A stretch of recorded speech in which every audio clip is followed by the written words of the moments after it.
عزیز بچوں، السلام علیکم ورحمۃ اللہ وبرکاتہ۔ امید ہے کہ آپ خیریت سے ہوں گے۔ آج ہم سورہ فلق کی تیسری آیت پڑھنے جا رہے ہیں۔ اعوذ باللہ من الشیطان الرجیم، بسم اللہ الرحمن الرحیم۔ وَمِن شَرِّ غَاسِقٍ إِذَا وَقَبَ وَمِن شَرِّ غَاسِقٍ إِذَا وَقَبَ۔ وَمِن کا لفظی ترجمہ ہے ہو گیا اور، من ہو گیا سے، شر ہو گیا شر، غاسقین اندھیرا، اذا جب، وقب چھا جائے، اور اندھیری رات کے شر سے جب وہ رات آ جائے۔ From the evil of the darkness when it is intense. وَمِن شَرِّ غَاسِقٍ إِذَا وَقَبَ، اور اندھیری رات کے شر سے جب وہ رات آ جائے۔ The evil of the darkness when it is intense. چوتھی آیت ہے وَمِن شَرِّ النَّفَّاثَاتِ فِی العقد۔ وَمِن اور سے، شر ہو گیا شر، نفاساتی پھونکے مارنے والیاں، فی ہو گیا میں، عقد گرہیں، اور گرہوں پر پڑھ پڑھ کر پھونکنے والیوں کے شر سے۔ And from the evil of the witchcrafters when they blow in the knots. وَمِن شَرِّ النَّفَّاثَاتِ فِی العقد، اور گروہوں پر پڑھ پڑھ کر پھونکنے والیوں کے شر سے۔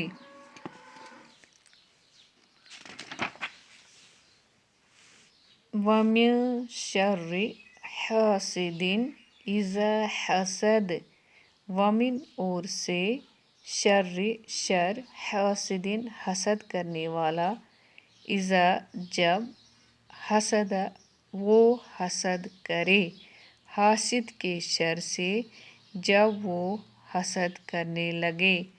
And from the evil of the envier when he envieth. عزیز بچوں، اب تجوید کی طرف جا رہے ہیں۔ وَمِن نون ساکن کے بعد حروف، یہاں پہ حروف اخفا میں سے شین آ گیا، یہاں پہ اخفائی حقیقی ہوتا ہے۔ وَمِن نہیں پڑھنا ہے، نون کو ظاہر نہیں کرنا ہے بلکہ چھپا کے رکھنا ہے۔ وَمِن شَرِّ غَاسِقٍ إِذَا وَقَبَ، یہاں پہ سکون ہے، آیت ہے تو یہاں پہ با پہ قلقلہ ہو جائے گا، وقب۔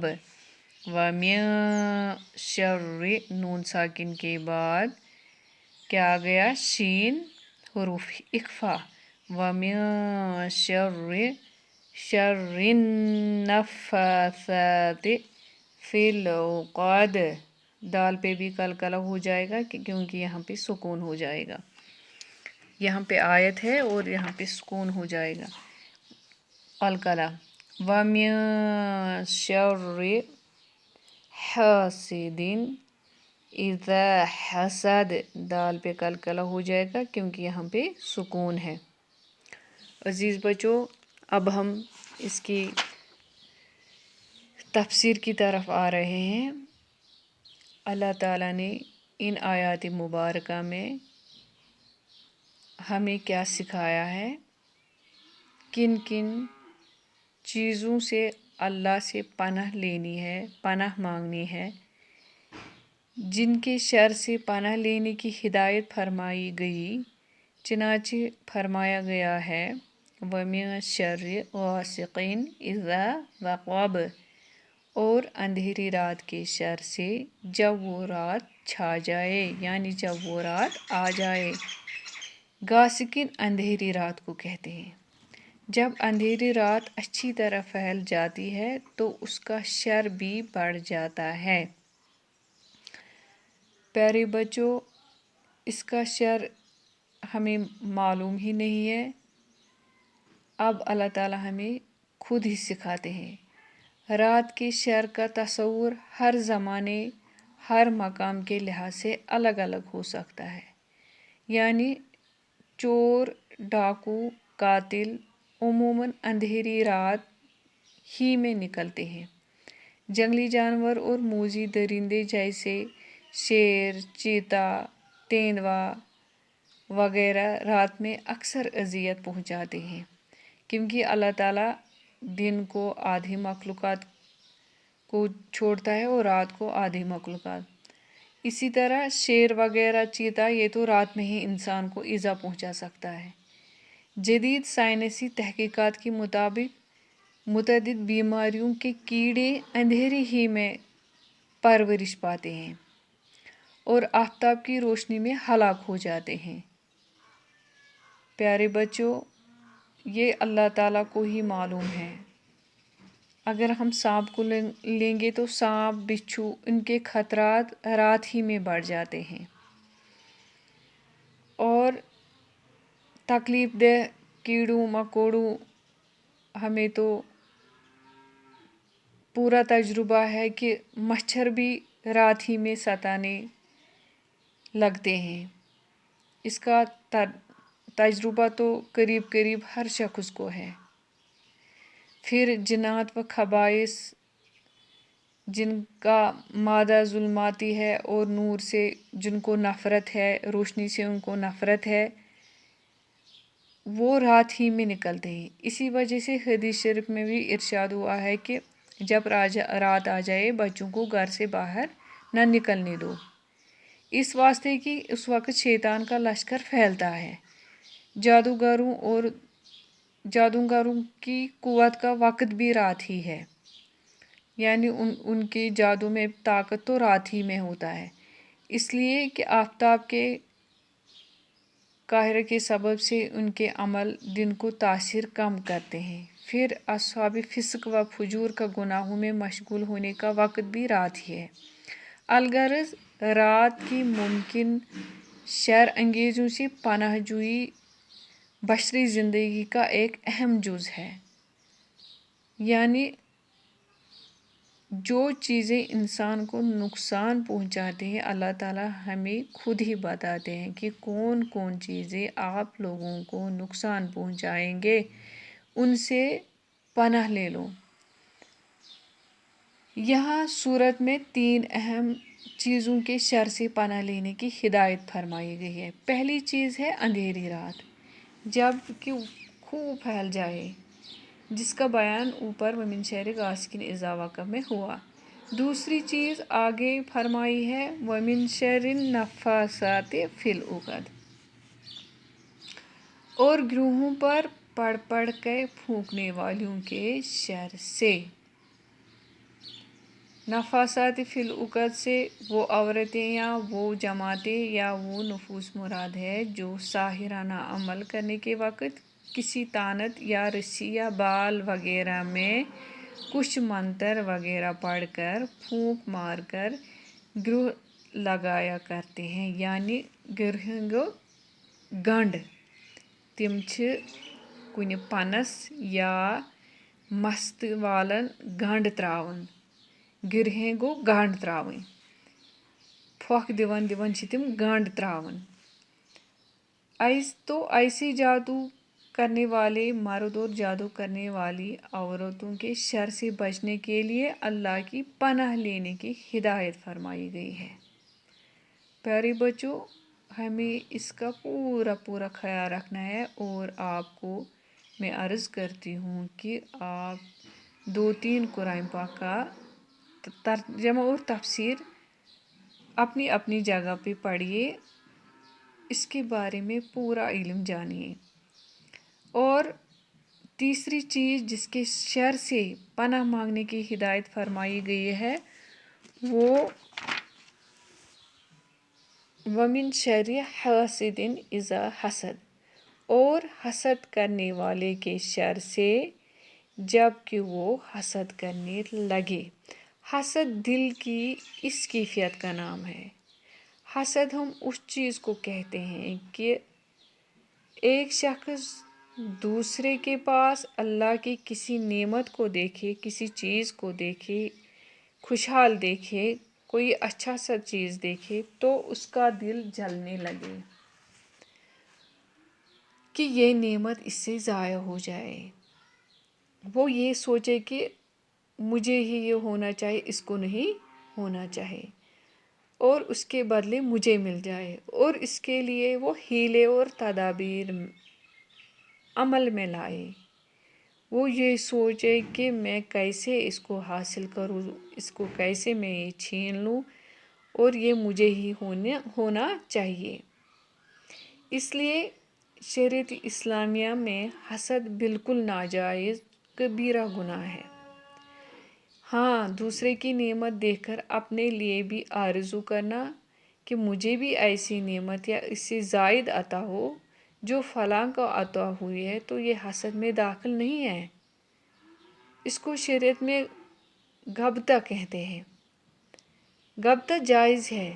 حسد کی یہ بیماری دل کی بدترین بیماریوں میں سے ہے، اور حاسد کے اندر جب حسد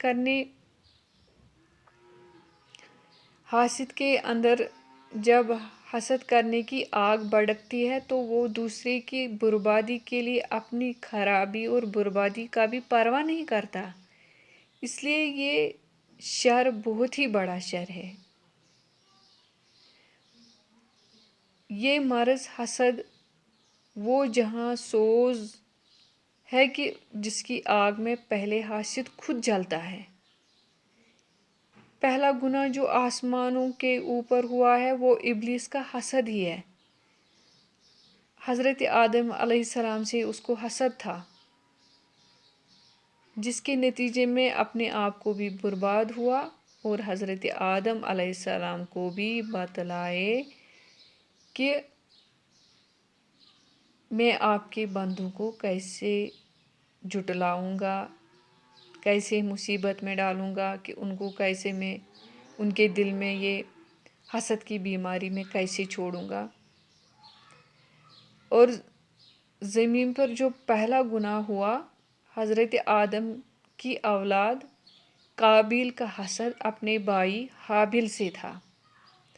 حضرت آدم کو 2 بیٹے تھے، قابیل اور حابیل، اور قابیل کا حسد اپنے بھائی حابیل سے تھا کہ اپنی عقبہ بھی برباد کی اور بھائی مظلوم کو بھی قتل کیا۔